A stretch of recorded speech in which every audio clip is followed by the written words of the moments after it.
తెలంగాణ రాష్ట్రంలో చెట్లను పూజించే సంస్కృతి ఎక్కువగా ఉంటుందని మందరి మాజీ ఎమ్మెల్యే పుట్ట మధుకర్ అన్నారు. మాజీ రాజ్యసభ సభ్యుడు జోగినపల్లి సంతోష్ కుమార్ చేపట్టిన గ్రీన్ ఇండియా ఛాలెంజ్ లో భాగంగా జయశంకర్ భూపాలపల్లి జిల్లా మహదేవపూర్ మండల కేంద్రంలోని వీర బ్రహ్మేంద్ర స్వామి హనుమాన్ ఆలయాల ఆవరణంలో జమ్మి చెట్లను నాటారు.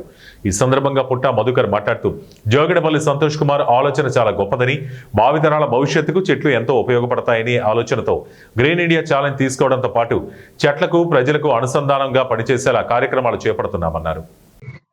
తెలంగాణ రాష్ట్రంలో జోగినిపల్లి సంతోష్ కుమార్ గారు మాజీ రాజ్యసభ సభ్యులు చెట్లను ప్రేమించాలి, చెట్లను రక్షించాలి, చెట్లే భావితరాల భవిష్యత్ అని చాటి చెబుతున్నటువంటి క్రమంలో ఇవాళ వారు జమ్మి చెట్టును పూజించి జమ్మి ద్వారానే దసరాను గొప్పగా జరుపుకునేటువంటి తెలంగాణ సంస్కృతిని చెట్టును కూడా ఈ జమ్మి చెట్టును కూడా మనం పెంచుకోవాలి.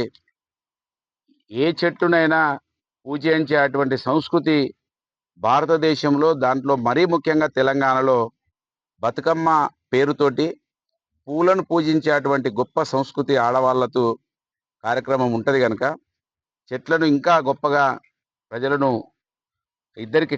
చెట్లకు ప్రజలకు అనుసంధానం చేసే విధంగా కూడా మన సంతోష్ కుమార్ గారు ఈ జమ్మి చెట్టును కూడా ఆలయ ప్రాంగణాలలో పెట్టించే కార్యక్రమాన్ని తీసుకొని ఇవాళ వారి టీము మా దగ్గరికి వచ్చి ఈ జమ్మి చెట్లు నాటే కార్యక్రమాన్ని ఇవాళ మాదేపూర్ గ్రామంలో వీర బ్రహ్మేంద్ర స్వామి ఆలయంలో, తర్వాత మాదేపూర్ గ్రామంలో హనుమాన్ ఆలయంలో 2 చెట్లను కూడా నాటడం జరుగుతూ ఉన్నది. ఇది గొప్ప కార్యక్రమం. జోగినిపల్లి సంతోష్ కుమార్ గారు ఈ కార్యక్రమాన్ని ఇదే విధంగా గ్రీన్ ఇండియా ఛాలెంజ్ కావచ్చు, చెట్లను ప్రేమించడం కావచ్చు, ఈ కార్యక్రమాన్ని ఇంకా ముందుకు తీసుకెళ్లాలని మరి ఆకాంక్షిస్తూ వారికి హృదయపూర్వకంగా శుభాకాంక్షలు.